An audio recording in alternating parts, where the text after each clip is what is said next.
capítulo 2. Carta aos Efésios, capítulo 2. Bispo, onde é que fica Efésios? No Novo Testamento. Vai passar Mateus, Marcos, Lucas, João, Atos, Romanos, 1 Coríntios, 2 Coríntios.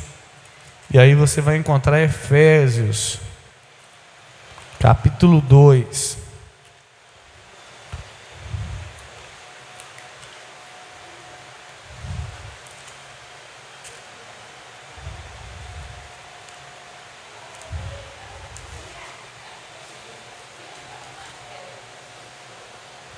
Querido, tem uma reunião que você não pode perder, é o Bom Dia Espírito Santo. Por quê? É a principal reunião desse ministério. E quando eu falo a principal, eu estou dizendo que é a primeira reunião desse ministério, porque hoje, domingo, não é o último dia, hoje é o primeiro dia da semana. E no primeiro dia da semana, nós estamos com o primeiro culto da semana.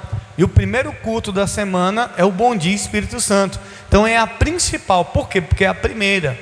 E é onde você está entregando as primícias. E o primeiro culto é um culto voltado para a busca do Espírito Santo. O primeiro culto da semana é um culto voltado para nós meditarmos na palavra de Deus e da nossa vida em relação ao Espírito Santo.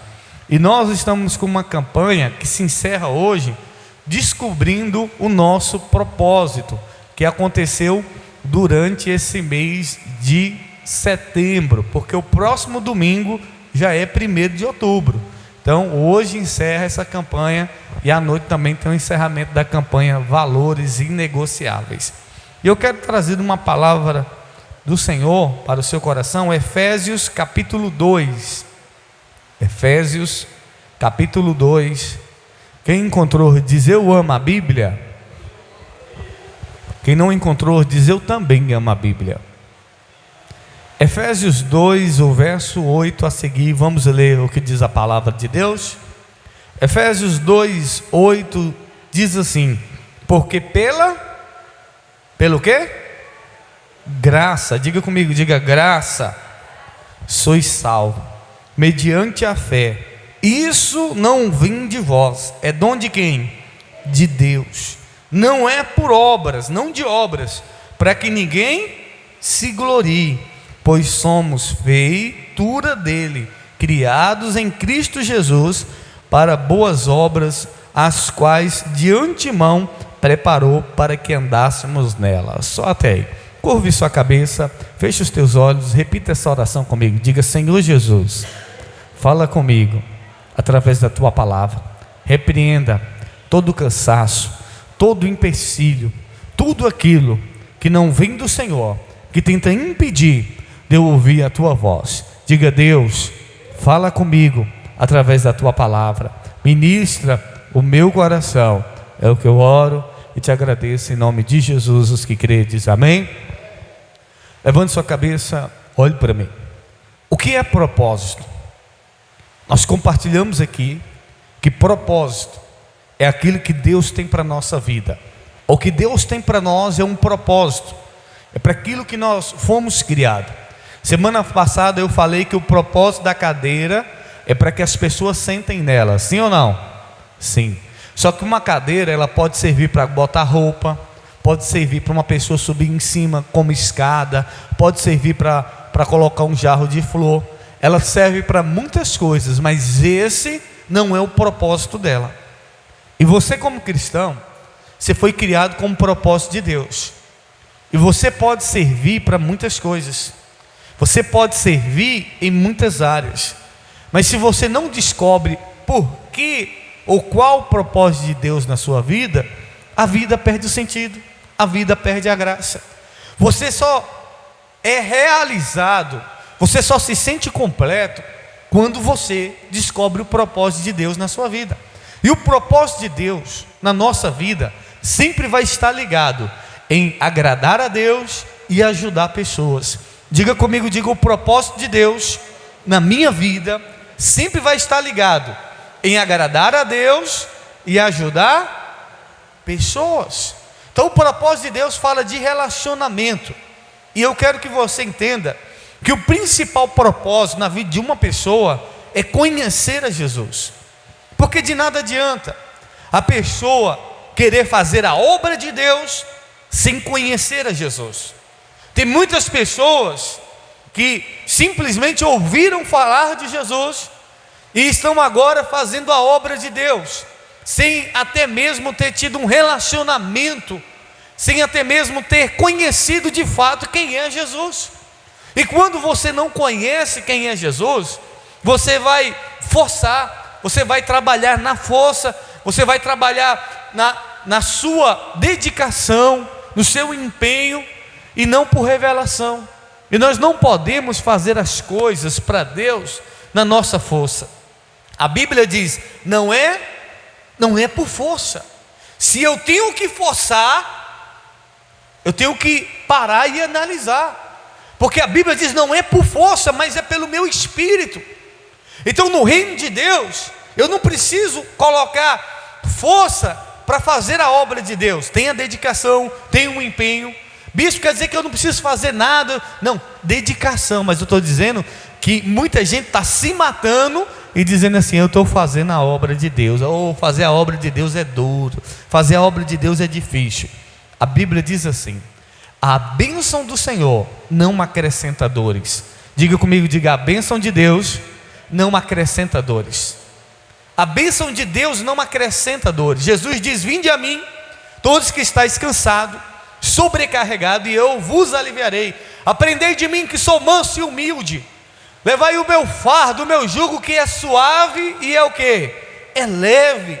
Fazer as coisas para Deus é suave, é leve. Se eu estou fazendo algo para Deus que está sendo um fardo, que está sendo um peso, eu tenho que parar e analisar.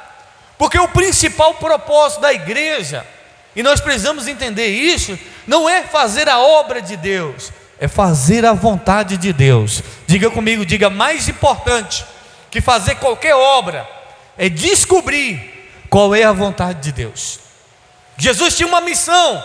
Qual era a missão de Jesus? Morrer na cruz. E até mesmo antes de ir para a cruz, Jesus disse assim, Pai, que seja feita a tua vontade. Então Jesus, ele caminhou em cima da vontade de Deus, ele caminhou em cima daquilo que Deus queria. Então eu preciso perguntar a Deus, Deus, é da tua vontade? É do teu querer? Ah, mas eu tenho que fazer. Não, querido, não é só fazer, não é só querer trabalhar, é saber se é a vontade de Deus. Porque quantas pessoas estão à frente de trabalhos, estão à frente da obra de Deus, mas nunca foi da vontade de Deus que essa pessoa estivesse à frente da obra de Deus. Porque a pessoa acha que tem que pregar, tem que evangelizar, tem que ser um pastor. Mas eu quero saber, é da vontade de Deus que eu seja? Porque tem muita gente que pode até querer louvar. Eu tenho vontade de louvar, eu tenho vontade de ser um levita, mas eu orei a Deus, falei assim, não é da tua vontade? Deus disse, não é da minha vontade que você seja um levita. E eu tenho esse entendimento. Eu já tentei tocar bateria, já tentei tocar violão, já tentei fazer parte do ministério de louvor, e toda vez que eu subo aqui para poder ajudar eles aqui, eu acabo erro a nota, atrapalho. Não é da vontade de Deus que eu seja um cantor, um adorador. Agora, qual é a vontade de Deus para a minha vida? Que eu descobri, é que eu compartilhe a palavra dele, que eu seja um instrumento, um sacerdócio. Essa é a vontade de Deus, e isso para mim não pesa, isso para mim é fácil. Porque quando você caminha na vontade de Deus, as coisas acontecem naturalmente. Eu nunca pedi para poder tomar conta de igreja, nunca pedi, nunca fiquei atrás, me dá uma igreja, não. Porque quando eu falei, Senhor, faz a tua vontade na minha vida, as portas vieram se abrindo. Primeira igreja que eu fui tomar conta, você acha que eu queria ir? Não, eu não queria ir. Eu pedi, foi o meu pastor na época, falei, pastor, fala com o apóstolo, não manda eu não, manda outro. Não, moço, eu não quero ir não. Eu não queria ir, por quê? Por causa do medo, por causa de muitas coisas que a gente acaba temendo. Mas no final, eu disse assim, que seja feita a vontade de Deus, que seja feita a vontade de Deus. Então a gente precisa entender que quando a gente caminha na vontade de Deus, as coisas é leve. Diga comigo, diga: quando eu caminho na vontade de Deus, as coisas é leve. Então não force, não empurre. Não, mas eu quero ser, eu tenho que ser. Não, Senhor, é da tua vontade. Porque a pior coisa é você fazer algo que está contra a vontade de Deus. A pior coisa que tem é você andar naquilo que não é a vontade de Deus. Ainda que seja bom, ainda que seja por reino. Mas eu estou fazendo a obra de Deus. Mas talvez não era da vontade de Deus. Porque tem gente que Deus chamou para ser empresário. Você sabia disso? Tem gente que Deus chamou para ser empresário, para manter a obra de Deus. Tem gente que vai funcionar muito mais sendo um empresário. Tem gente que Deus chamou para isso, para ela prosperar, para servir a obra de Deus. Agora tem gente que Deus não chamou para ser empresário. Tem gente que é teimoso, está sendo empresário de teimosia, porque vai, não dá certo, vai. Tem que tentar? Tem que perseverar, porque as coisas não é fácil. Quem empreende, quem é empresário sabe que não é do dia para a noite. Tem uma jornada de perseverança, mas tem gente que não vai. Por quê? Porque Deus não chamou ela para poder estar à frente de empresa. Eu já tentei fazer tanta coisa, irmão. Já montei loja de vender rastreador de carro, não foi. De moto, não foi. Já fiz tanta coisa, já vendi relógio, já vendi tanta coisa e não ia. Por quê? Porque essa não era a vontade de Deus para a minha vida. Então eu preciso pedir a Deus: Deus, qual é a tua vontade? E a Bíblia diz que a vontade de Deus é boa, perfeita e agradável. A vontade de Deus é boa, e aquilo que é bom, Deus vai fazer com que aconteça na sua vida. Amém? Ouça, tudo que você precisa, tudo que eu preciso, tudo que nós precisamos é de um favor de Deus. Tudo que nós carecemos, tudo que nós necessitamos é do favor de Deus. E o que é o favor de Deus? O favor de Deus se chama graça. Diga comigo, diga: o favor de Deus é a sua graça. A Bíblia diz assim, que pela graça, pelo quê? A graça. O que é graça, bispo? Não é uma pessoa, não é uma mulher que tem o nome Graça, ainda que tenha pessoas com esse nome Graça. Mas quando a Bíblia diz pela graça, a Bíblia está dizendo pelo favor de Deus. Favor imerecido. Pela graça de Deus, é algo que você não merece. Você acha que nós merecemos o céu? Você acha que nós merecemos o céu? Não, nós não merecemos o céu. O céu é para quem não merece. O céu é para quem não merece. E isso é graça de Deus. Porque a Bíblia diz que não é por mérito. Porque se você merecesse o céu, se você diz assim: eu mereço ir para o céu, então você não precisa da graça de Deus. Se eu mereço ir para o céu, eu preciso da graça de Deus? Não, é mérito. Oh Deus, eu fui bonzinho na terra. Oh Deus, eu não fiz nada de errado, eu mereço. E ninguém merece. Não é mérito. Mas eu estou na igreja, mas eu dou o dízimo, mas eu sou fiel. Mas eu não faço nada de errado. Querido, não é mérito. Que nós temos que procurar andar na presença de Deus? Sim. Que temos que procurar viver pela fé? Sim. Que temos que procurar ser santos? Sim. Mas não é mérito. Não existe mérito algum da nossa parte para merecer os céus. Porque a Bíblia diz: todos pecaram e destituídos estão da glória de Deus. Então não há mérito em mim. Se a gente faz o que a gente faz de bom, é porque a presença de Deus está em nós. Você pode dizer glória a Deus por isso? Você não é bom, você só é bom porque Deus está em você. Tira Deus de você, tira Deus de mim. Se tirar a presença de Deus de mim, vira um homem bom? Revela o homem mau que é. Sem a presença de Deus, só revela o que quão mal nós somos, o quão perverso nós somos. Nós não somos bons. É a presença de Deus em nós que faz com que a gente se torne uma pessoa boa. Um dia eu ajudei uma pessoa durante um período, e ela disse assim para mim: ô bispo, o senhor é uma pessoa tão boa. Irmão, eu não sou bom não, irmã. Se não fosse Deus na minha vida, irmã, eu não tinha nem coragem de lhe ajudar. Eu só lhe ajudo porque Deus está na minha vida. Isso é a presença de Deus. Não existe bondade em mim, irmã. A bondade vem de Deus, é Ele que nos ensina. Isso é fruto do Espírito Santo. A Bíblia diz os frutos do Espírito Santo. Quais são os frutos do Espírito Santo? Eu posso não lembrar de todos aqui agora, mas um deles é a bondade. É a bondade, é a paciência, a mansidão. São frutos do Espírito Santo. Então o Espírito Santo produz fruto em nós, que faz com que a gente se torne pessoas boas, amém? Agora ouça, não existe mérito nenhum da nossa parte para merecer algo de Deus. Ah, mas eu mereço ser abençoado. Ninguém merece. Se não for a graça de Deus, é um favor imerecido. Você acha que você merece uma casa? Você acha que você merece um carro, uma moto? Você acha que nós não merecemos? Mas a graça de Deus, o que? A graça, o favor imerecido, vem sobre nós e libera sobre nós aquilo que nós não merecemos, irmãos.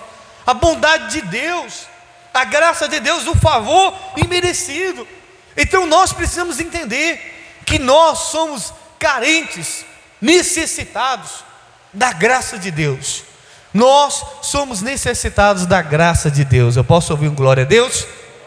Diga comigo, diga eu necessito, diga eu careço da graça de Deus, o favor de Deus. Então eu tenho que olhar para os céus e dizer: Senhor, eu não mereço. Porque nós temos que ser humildes, irmãos. Porque tem muita coisa que a gente não recebe porque não há humildade em nós.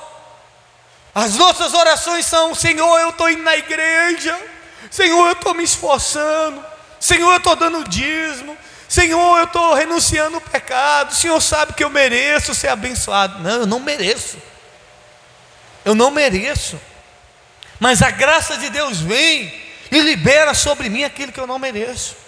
Então nós não vamos ser salvos por obras. Você não vai ser salvo por obras, porque existem religiões que ensinam: seja uma boa pessoa que você vai alcançar a salvação. Não roube, não mate, que você vai ser salvo. Isso é uma obrigação nossa, como pessoas cristãs, como pessoas cheias de Deus. Mas não são essas coisas que vai me salvar. O que me salva é a graça. E tudo que você precisa é do favor de Deus. Tudo que eu necessito é do favor de Deus, é da sua graça. Um favor de Deus na minha vida pode mudar a minha vida. O favor de Deus na sua vida pode mudar a sua vida. Você não entendeu? O favor de Deus na sua vida pode mudar a sua história para todo sempre. O favor de Deus pode trazer luz, pode trazer prosperidade, pode trazer iluminação para você. O favor de Deus é o que nos salva. Agora, e muitas das vezes a gente despreza a graça. Muitas vezes a gente despreza o favor de Deus. Por quê? Porque a gente muitas vezes prioriza mais os dons. Os dons são importantes. O propósito de José era ser governador. Qual foi o dom que Deus deu para ele? De interpretar sonho. O propósito de José era ser governador, mas o dom que Deus deu para ele foi de interpretar sonho. Só que o dom ajudou José a servir, mas o propósito principal de Deus era o quê? É que ele fosse governador. O propósito de Deus na vida de Sansão é que Sansão fosse juiz e libertasse o povo de Israel. E dentro do propósito, Deus deu o que para Sansão? Dons. Dentro do propósito, Deus nos dá dons. E o dom de Sansão foi uma força sobrenatural. Só que o dom não salva. Você pode dizer isso comigo? Diga: o dom não salva. A pessoa que tem o dom de curar, ela vai ser salva só por ter o dom de curar? Só o dom não salva. E muitos dirão naquele dia: Senhor, em teu nome nós fizemos sinais e maravilha, curamos, libertamos, expulsamos demônios, fizemos o paralítico andar, fizemos o cego ver, fizemos o mudo falar, o surdo ouvir. Senhor, em teu nome nós somos usados nos dons. E ele vai dizer: apartai-vos de mim, porque eu não vos conheço. Irmãos, sabe qual é o problema? É que muitas vezes a gente esquece que é a graça que salva, e a gente coloca o dom como salva. Oh, fulano é usado por Deus. Se um homem desse daí não estiver no céu, ninguém entra mais. E quem disse que é por ser usado por Deus que alguém vai ser salvo? E quem disse que é por uma pessoa ter um dom que ela vai ser salva? Rapaz, olha, fez o paralítico andar. Se um homem desse não entrar no céu, ninguém mais entra. Quem disse que é pelo dom? O dom não salva ninguém. O dom é para servir, irmãos. É algo que Deus nos dá para servir nessa terra. É uma ferramenta.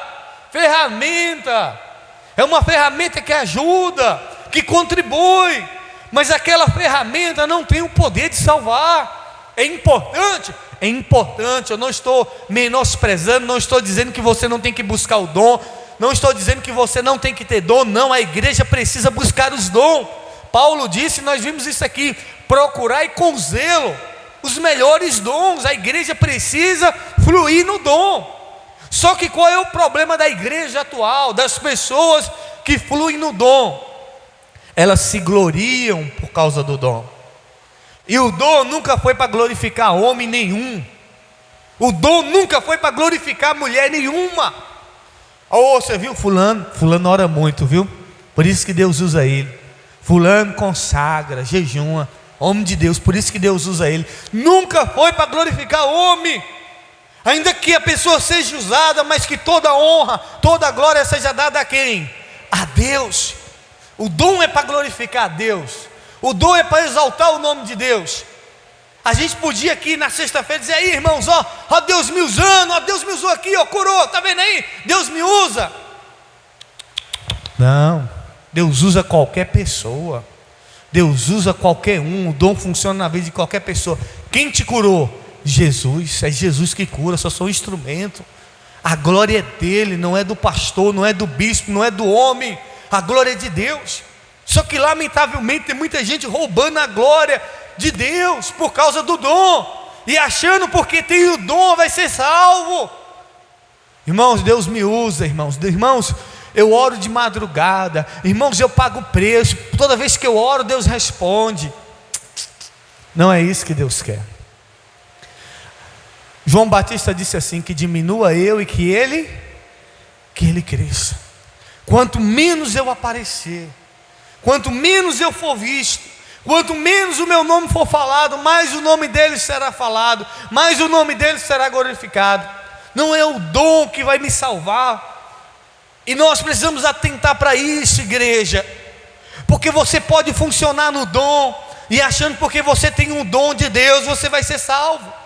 E o dom não salva. O que salva é a graça, é o favor de Deus. Não é mérito, a Bíblia diz: não é por obras, não é as obras, não é o que eu faço, não é o dízimo que eu dou que vai me salvar, não é o congregar que vai me salvar. Isso é importante na minha vida espiritual, isso é importante como cristão. Não é porque eu tenho um dom de cura, ou porque eu tenho um dom de língua, ou porque eu tenho um dom de interpretação, ou porque eu tenho um dom de visão, ou porque eu tenho um dom de revelação, que vai salvar a pessoa. Não, não é isso. O que nos salva é o favor de Deus, é a sua graça. Eu não mereço, não é mérito, é favor imerecido, e é isso que vai nos salvar. Você pode dizer glória a Deus por isso? E tudo que você precisa é do favor de Deus. E talvez você ache que o dom é importante. Mais importante do que o dom é a graça, porque a graça salva, o dom não. A graça leva para o céu, o dom não. Tem muita gente perecendo o lago de fogo do inferno com dons. O diabo foi expulso dos céus com dons. Tinha dom, mas roubou a glória de Deus. Tinha dons, mas se envaideceu. A soberba, o orgulho. Ah, Deus me usa, me dá a oportunidade, vou sair dessa igreja, vou abrir uma igreja para mim. E a pessoa começa, e vai, e faz, e acha que está agradando a Deus, mas na realidade ela está fazendo a vontade dela. Na realidade ela está trabalhando em cima do dom, e esqueceu da graça de Deus. A graça de Deus nunca vem para prejudicar. A graça de Deus nunca vem para atrapalhar a obra de Deus. A graça de Deus sempre é um favor que vai trazer bênçãos. A graça de Deus sempre vai vir para ajudar, para contribuir e, acima de tudo, para salvar. Pela graça sois salvos. Mediante o quê? A fé. E a fé é um dom de quem? De Deus. Mas só que o que salva é a graça. Deus ainda dá o dom para contribuir na graça. Ah, bispo, mas eu pequei. E o diabo usa isso muito, querido, para que muitos crentes vivam dentro da igreja reprimido, sem funcionar no reino, sem entender o amor e o perdão de Deus sobre a sua vida. Não importa o seu pecado, não importa o seu passado, não importa o que você fez no seu passado. Se você entender o que é a graça, você vai entender o que é o perdão de Deus. Porque a Bíblia diz: onde abundou o pecado, superabundou a graça de Deus. Se você pode ter pecado muito, mas a graça de Deus ainda é maior do que todos os seus pecados. Você pode dizer glória a Deus por isso? Diga comigo, diga: onde abundou o pecado, diga: superabundou a graça de Deus. Então não deixe o diabo te envergonhar, não deixe o diabo te acusar. Faça a obra de Deus de cabeça erguida.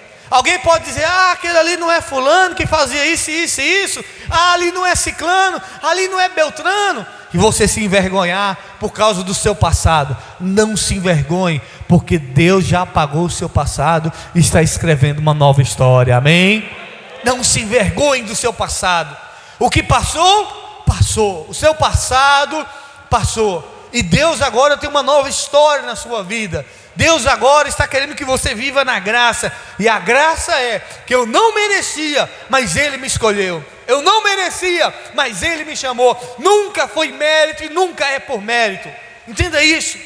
Não é um mérito ser obreiro, é graça de Deus, é favor de Deus. Não é um mérito ser um evangelista, é graça de Deus. Não é um mérito ser um cristão, é graça, é favor de Deus. Não fomos nós que escolhemos a Ele, foi Ele que nos escolheu e nos chamou para o reino da sua glória, amém? Nós estávamos perdidos e Ele disse: venha, venha porque eu te escolhi, venha, venha porque eu vou mudar a sua história. E é isso que nós como igreja precisamos entender, que tudo que a igreja necessita, e mais importante, é a graça de Deus.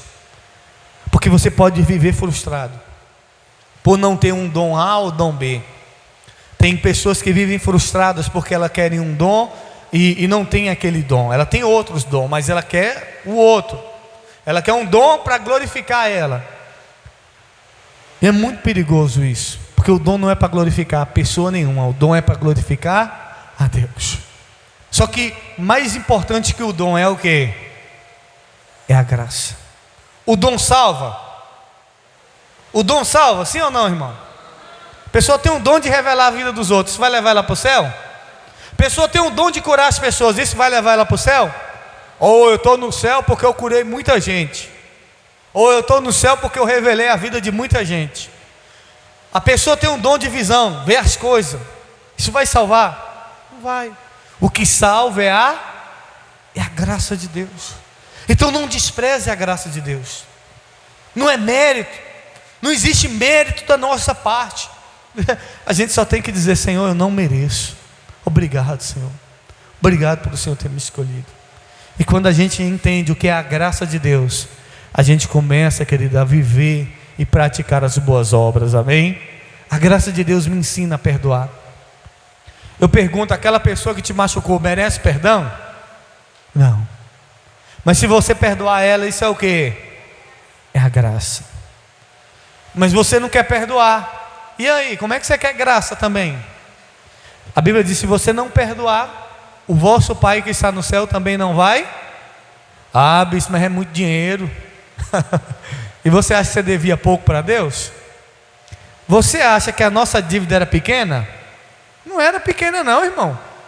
Pense numa dívida grande, impagável, que nós tínhamos era nós. Agora quer dizer que por causa de um dinheiro, ou por causa de uma negociação, ou de alguma coisa, você vai deixar de viver a graça de Deus porque você não quer agir em graça?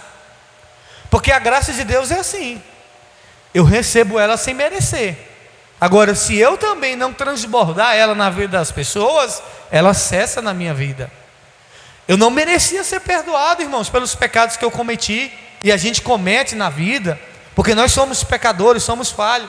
A diferença é que nós, como cristãos, não vivemos mais na prática do pecado. Mas nós, como seres humanos, somos falhos. Nós erramos. Só que, você acha que eu merecia o perdão de Deus? Ninguém merecia. Mas Ele veio e me perdoou. Agora, uma pessoa vai e faz algo ruim comigo. Você acha que ela merecia ser perdoada? Eu não fiz mal nenhum para essa pessoa. Essa pessoa foi lá e fez o mal comigo. Mas mesmo assim, eu tenho que praticar graça sobre a vida dessa pessoa e dizer: olha, você está perdoado. Você está perdoada.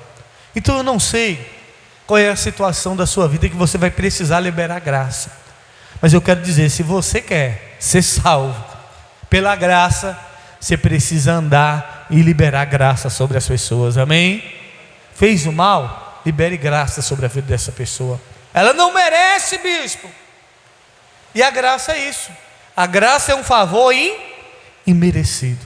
Pela graça vocês são salvos. Diga comigo, diga: pela graça nós somos salvos. Quem é que te salva? A graça de Deus. O favor imerecido. E o favor imerecido de Deus se chama Jesus Cristo, que morreu na cruz do Calvário para nos salvar. Essa cruz aqui é para mostrar que a cruz está vazia, porque a graça de Deus venceu a morte. A graça de Deus nos dá vida e vida com abundância. Amém? Fique de pé que eu quero orar por você. O dom é importante, mas o dom não salva. E se você está iludido com os dons que Deus te deu, não se iluda. O dom só é uma ferramenta de Deus na sua vida para você servir as pessoas. Neste momento, eu queria que você fechasse os seus olhos e clamasse o favor de Deus na sua vida. Peça a Deus que venha liberar o favor dele sobre a sua vida. Diga para ele: Senhor, eu quero o teu favor sobre a minha vida. Diga: Senhor, eu quero o teu favor sobre a minha casa. Diga: Deus, ainda que eu vim aqui nessa manhã buscar dons, mas eu agora estou convencido, Senhor, que a tua graça, Senhor, é o que me basta. Eu estou convencido, Deus, que a tua graça é o que me sustenta. Eu estou convencido, Deus, que eu preciso e dependo da tua graça para ser salvo, que só por meio da tua graça é que eu vou alcançar a salvação. Peça a Deus para que Ele libere o favor dele sobre a sua vida. Peça a Deus que venha nessa manhã derramar a graça dele sobre você, sobre a sua casa. Isso, fale com Deus, feche os teus olhos neste momento, em nome de Jesus, e peça a Deus que libere a graça dele sobre a sua vida.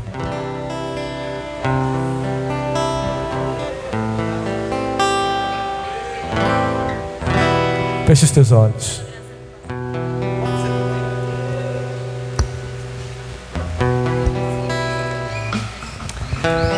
Pela graça vocês são salvos. Isso não vem de vós, isso é dom de Deus. A graça de Deus é importante na nossa vida, querido. Sem a graça de Deus, o que seria de nós? O que seria de mim? O que seria de você?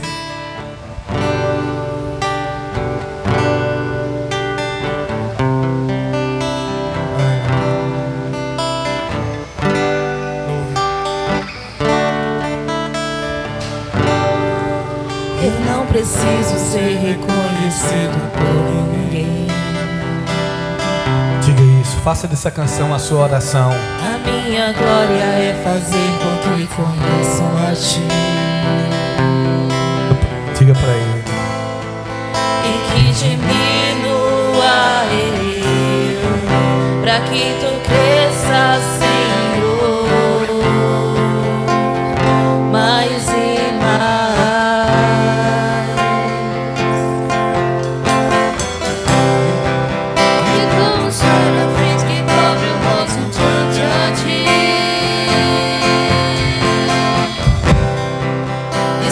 O rosto para que veja tua face em mim.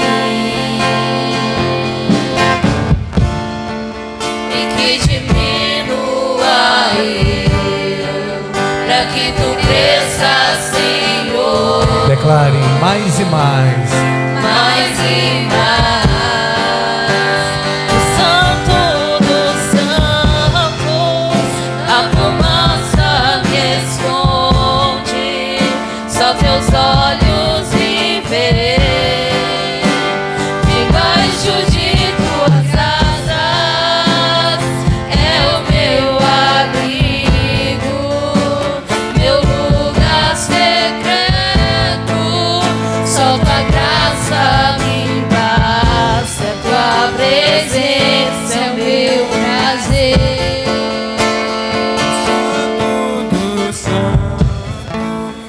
A fumaça me esconde, só teus olhos me veem, debaixo de tuas asas é o meu abrigo, meu lugar secreto, só tua graça me basta e tua presença é o meu prazer. Tua presença é o meu prazer. Tua presença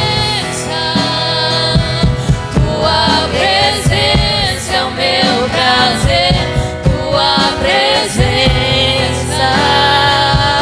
Tua presença é o meu prazer. Tua presença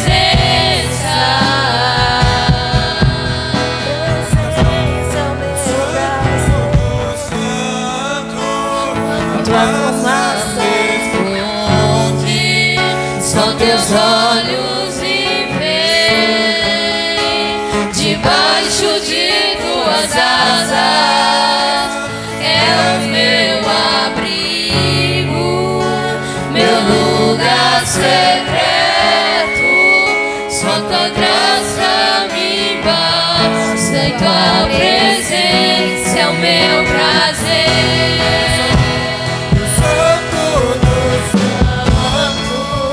A fumaça me esconde, só teus olhos me veem, debaixo de tuas asas é o meu abrigo, meu lugar secreto, só tua graça me basta, tua presença é o meu prazer.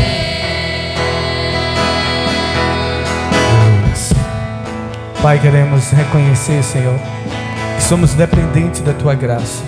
Sem a tua graça, sem o seu favor, Pai, o que seria de nós? Pai, então nos ajuda a viver em graça, a andar em graça. Nos ajuda, meu Pai, a liberar graça sobre a vida das pessoas. Não existe mérito algum em nós, Pai. Ó Deus, obrigado pelo teu favor. Obrigado pela tua graça sendo liberada sobre nós nessa manhã. Nos ensina, meu Pai, a andar em graça. Ó Deus, a ser usado nos dons, mas nunca esquecer que a graça é o que nos salva e que os dons é para glorificar o teu santo nome, Pai. Que o dom não salva, mas que o dom, meu Deus, ajuda no serviço. Que o dom, meu Pai, é para que o teu nome seja glorificado, ó Deus, e que a tua graça abunde em nós, porque a tua palavra diz: onde abundou o pecado, superabundou a graça. Então, em nome do Senhor Jesus, que a graça do Senhor superabunde nessa igreja, nas nossas vidas, Senhor, porque reconhecemos que não merecemos, Senhor. Reconhecemos que o Senhor tem sido bom. O Senhor tem nos dado muito mais do que nós pedimos. Ó Deus, o Senhor tem nos dado além daquilo, meu Pai, ó Deus, que nós pensávamos um dia receber. Obrigado, Senhor, por ser um Deus bom, por estar nos guardando, cuidando, ó Deus, por estar protegendo a nossa casa, meu Pai. Obrigado por ter nos escolhido, meu Pai. Obrigado, Senhor, por ter nos chamado para ser um instrumento do Senhor nessa terra. E nos ensina a compartilhar da tua graça com outras pessoas. Nos ensina a compartilhar deste amor, Pai. Pai, em nome do Senhor Jesus, leva o teu povo para casa, guardado, protegido, livra de todo mal, Pai. Dê a todos um dia abençoado, Pai, e nos traga 6:30 da tarde, os guerreiros da oração, e também logo mais no culto da Sagrada Família, em nome de Jesus, os que credes, amém? Olha aqui para mim, querido, só para finalizar, teve um homem nos Estados Unidos, para você entender o poder da graça. Ele foi preso porque ele abusou de várias mulheres e matou essas mulheres, psicopata. E ele então foi a julgamento popular. E nos Estados Unidos, no julgamento popular, as pessoas que eram parentes das vítimas poderiam ir lá falar alguma coisa, dizer alguma coisa. E ele foi caracterizado como psicopata. O psicopata é alguém que não tem sentimento, não tem emoção. Você pode falar o que quiser, ele nem tchum. E as pessoas subiam uma tribuna ali no juizado e diziam assim para ele: você merece morrer no inferno, você merece a morte, você é um miserável, eu te odeio, você matou a minha filha. E então um senhor de idade subiu lá para a gente liberar vocês. O senhor de idade subiu lá e ele olhou para aquele homem e disse assim: eu sou um cristão e você está me obrigando a cumprir um dos mandamentos mais difíceis que existe. Você não sabe como você tornou a minha vida. Eu só tinha uma filha, você estrupou e matou a minha única filha. Você acabou com a minha vida. Mas como cristão, eu quero dizer para você que você está perdoado. Sinta-se perdoado. Naquele momento, aquele homem que é psicopata, que é um psicopata, ele desabou no choro para contrariar aquilo que a ciência diz, que eles não têm sentimento. Porque quando a graça de Deus vem, querido, não tem ninguém que resista, não tem ninguém que consiga ficar de pé. Ele não merecia, mas a graça veio sobre ele e perdoou ele. A história desse homem é uma história verdadeira, mas também a minha história, a sua história. Sinta-se amado por Deus. Sinta-se amado por Deus. Não deixe o diabo dizer que Deus não te ama. Não deixe o diabo dizer que você não é importante. Não deixe o diabo dizer: mas não importa o que você fez. Mesmo assim ele te perdoa e te ama, e tem um lugar preparado para mim e para você. Amém? Deus abençoe e cumprimente seu irmão com a paz do Senhor. Sucesso, 1 milhão de bênçãos.